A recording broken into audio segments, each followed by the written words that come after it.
है आदमी। जैसा विचार करिए, सोचना, ऐसे ही नहीं मिल गया मनुष्य का जीवन, बहुत मेहनत की है इसके लिए। मनुष्य का जीवन मिला, ऊंचा कुल मिला, अच्छी खानदान मिली, दिमाग मिला, बुद्धि मिला, शरीर मिला, फिर भी इस जिंदगी से हाथ धोते हो आप।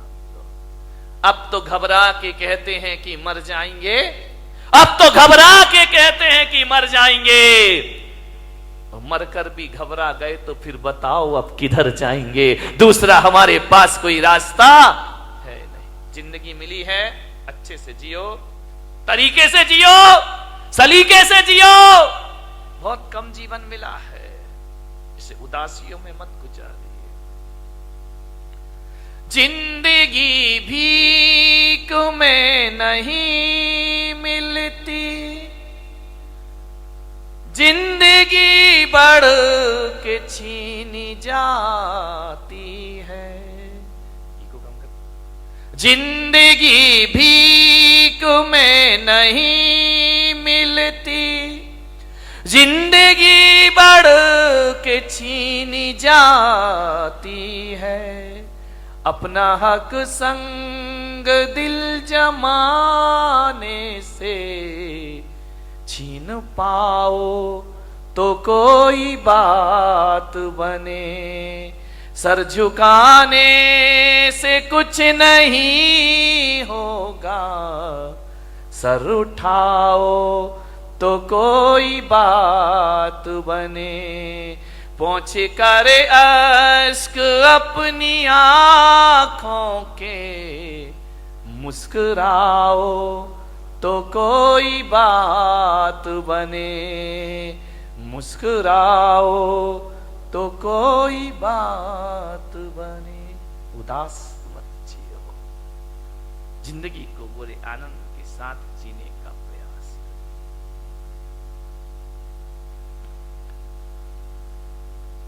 विपत्तियां, संकट, दुख किसके जीवन में नहीं आते हैं?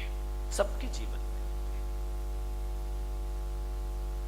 मुश्किलें आती हैं, परेशानियां आती हैं, विपरीत वातावरण बनता है, लेकिन जीने की आस मत छोड़िए। जलजले आते हैं, तूफान आते हैं, उड़ीसा में चक्रवात आता है, गुजरात में भूकंप आता है, हजारों लोग बेघरबार हो जाया करते हैं। लेकिन एक बात ध्यान रखो बारामती वालों, इतने बड़े भीषण आंधी तूफान के बाद, भूकंप के बाद भी जो आदमी जिंदा रहता है वो अपना उजड़ा हुआ आशियाना फिर से बना लिया करता है, वो अपना घर फिर से निर्माण कर लेता। क्या हुआ? जिंदगी कितनी बार छीनेगी, फिर बना सकते हैं। अगर हौसले बुलंद हो तो आंधियों में चिराग जला करते हैं। जितने भी कष्ट आ जाए ना हमारे जीवन में, तो भगवान से मत कहना मेरे कष्ट दूर करो, भगवान से कहना भगवान और जितने कष्ट आना है आ जाए मेरे जीवन में, क्योंकि अभी मैं मनुष्य गति में हूं, मैं हर कष्टों को सहने की ताकत रखता हूं। सारे कष्ट इसी जन्म में आ जाएं तो अगला जन्म मेरा आनंद में बदल जाएगा, पुण्य में बदल जाएगा, मेरा कल्याण हो जाए। मरने के भाव मत बनाइए। जो आदमी सोचता है कि मैं आज नहीं कल दान दे दूंगा, वो आदमी जिंदगी भर दान नहीं देगा। ध्यान रखना, क्योंकि आज गया तो सब कुछ गया। भाव बार बार नहीं बना करते हैं दान के। और किसी के यदि महाराज बनने के भाव जगे हो, कल पे मत टालना मेरे भाई। तुरंत झटपट झटपट लो, खटपट मिटाओ। मैंने देखा है मेरे से पहले के ब्रह्मचारी जो सीनियर हैं, वो आज भी ब्रह्मचारी बने घूम रहे हैं। वो दीक्षा नहीं ले पाए, वो मुनि नहीं बन पाए, वो साधु नहीं बन पाए। क्यों? पुराना हो गया सन्यास, पक गया सन्यास। अब दीक्षा के भाव ही पैदा नहीं हुआ करते हैं, अब उनके भाव ख्याति लाभ के हो जाया करते हैं। विनयी महाराज बने, जब अपनी पूजा हो रही है तो महाराज बन के क्या करेंगे? ध्यान रखिए, विद्वान कभी दीक्षा नहीं लेता, पंडितों ने कभी दीक्षा नहीं ली, सन्यास नहीं लिया। ध्यान रखना, ये दूसरों को सन्यास दिलाते हैं, खुद का नंबर आता है तो खुद पीछे हो जाया करते हैं। एक पंडित जी मुझे मिले, अब वो इस दुनिया में नहीं है। उनकी जब पहली बार मुझसे मुलाकात हुई, उन्होंने कहा कि जब मैं ब्रह्मचारी था, उन्होंने कहा कि भैया जी मैंने 150 पंच कल्याणक करा दिए। कितने? 150 प्रतिष्ठाएं करा दी। मैंने कहा 150? बोले हाँ। तो मैंने कहा 150 दीक्षा कल्याणक भी करा दिए? बोले करा दिए। तो मैंने कहा 150 बार भगवान के कपड़े भी उतरवाए होंगे? बोले उतरवा दिए। मेरे जैसा विद्वान नहीं। मैंने कहा पंडित तेरे जैसा मूर्ख नहीं है? बोले क्या? मैंने कहा 150 बार भगवान के कपड़े उतरवाए, तुझे अपने उतारने की एक बार भी सुध नहीं आई? और मैंने कहा पंडित मैंने एक भी प्रतिष्ठा नहीं कराई, लेकिन एक बार देखी और मेरे कपड़े अपने आप उतर जाया करते हैं। विचार करिए, सोच विचार नहीं। आचार्य विद्यासागर जी महाराज, उनकी दीक्षा हुई। महाराज अजमेर में थे, नए नए दीक्षार्थी थे, नई नई दीक्षा हुई थी। बड़ा प्यारा प्रसंग है उनका। और जब उनके पास एक विद्वान पहुंचा, विद्वान ने देखा महाराज की आदत है, नेचर में है, स्वभाव में है, कोई बनावटी जीवन नहीं है उनका, ध्यान रखिए। सिर उनका झुका रहता है, शुरू से ही झुका रहा, कभी नजरें उठाकर नहीं देखे। पंडित गए, विद्वान गए, पोथी पत्रा लेकर, महाराज कुछ नहीं बोले। क्या बोले? हमारे जैसे हो तो बात भी कर ले, वो तो बोलते ही नहीं। गए, बोले महाराज, उस समय नए नए दीक्षार्थी थी, नई नई दीक्षा हुई थी, 23-24 साल के रहे होंगे महाराज। उन्होंने कहा कि महाराज नंगे हो गए, कपड़े उतार दिए, कुछ शास्त्र मास्त्र पढ़े हैं कि ऐसे ही आगम पढ़ा है? महाराज कुछ नहीं बोले। अरे समय सार पढ़ा है? महाराज कुछ नहीं बोले।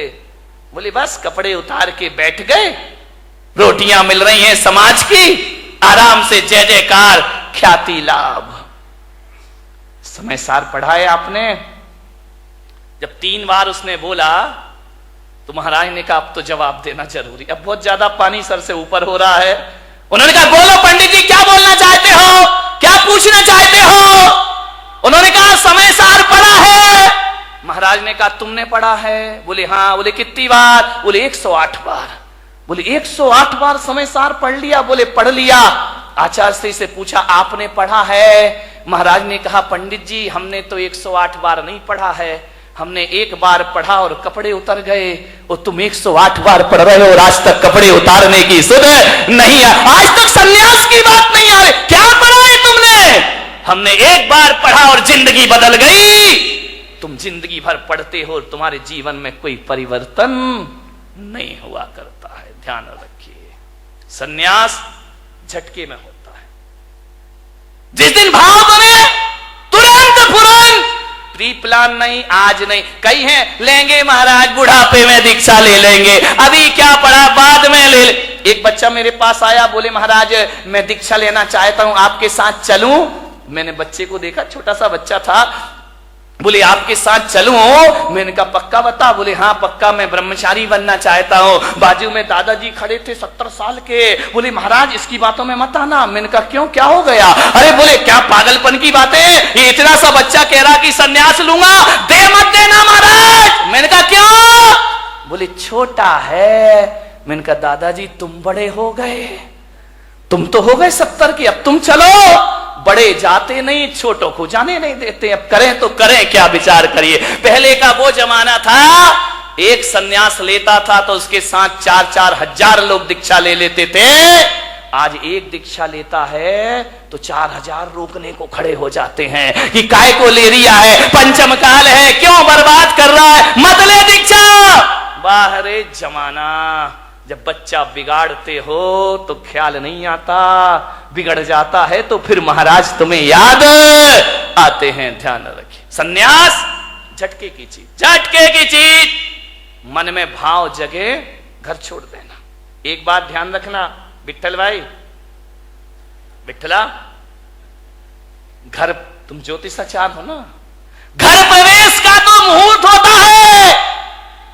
किसी ने मकान बनाया, वास्तु का मुहूर्त होता है, घर प्रवेश का मुहूर्त होता है, लेकिन किसी ज्योतिष ने घर त्याग का कोई मुहूर्त बताया है क्या? ध्यान रखना, घर प्रवेश का मुहूर्त है लेकिन घर छोड़ने का कोई मुहूर्त नहीं हुआ करता है। जब तेरी डोली निकाली जाएगी, बिन मुहूर्त के उठा ली। घर छोड़ने का जिस दिन घर छोड़ दो वही शुभ मुहूर्त हुआ करता है। इससे ज्यादा शुभ मुहूर्त दुनिया में कोई दूसरा। सन्यास के भाव आए तुरंत ले लेना, देर मत करना, कल पर मत टालना, आज ही कर लेना, अभी कर लेना, छोड़ देना घर। ध्यान रखिए मान्यवर, दान तुरंत भाव बने, तुरंत बोलो। घर में गए तो भाव ऐसे गिरेंगे जैसे आसमान से बिजली गिर गई हो तुम्हारे भावों में। ध्यान रखिए, दान के भाव तुरंत ले। आत्महत्या भाव बने, कौन बोला तुरंत कर लेंगे महाराज? ध्यान रखिए, आत्महत्या करने वाला सोचे कि चलो यार आज नहीं कल मर जाएंगे, वो आदमी कभी मरने। महिलाएं रोज बोलती हैं मरती थोड़ी है। ध्यान रखिए, विचार करिए, विचार करना, सोचना है। आत्महत्या करने वाला सोचे आज नहीं कल मर जाए, वो कभी मरने वाला बेईमान आदमी। लेकिन मेरा आपसे एक निवेदन है बड़ी विनम्रता के साथ, दान और सन्यास की बात हो तो तुरंत कर लेना, और मरने के विचार आए तो कल पर टल देना कि आज नहीं कल ये काम करेंगे, आज अभी हमें बहुत जीना है, जिंदगी को जियो। मरने के भाव कभी मत बनाए, जियो कितने भी कष्ट आ जाएं। सीता ने 1000 कष्ट सहन किए, मरने के भाव नहीं लाई। ध्यान रखना, कभी नहीं लाई, कष्टों को सहन करने लगी। मैना ने, राम ने, बुद्ध ने, महावीर ने, पारसनाथ ने 1000 कष्ट सहे, लेकिन मरने के भाव उनके अंदर कभी नहीं आए। जिंदगी को पूरी जिंदा दिली से जियो। मैं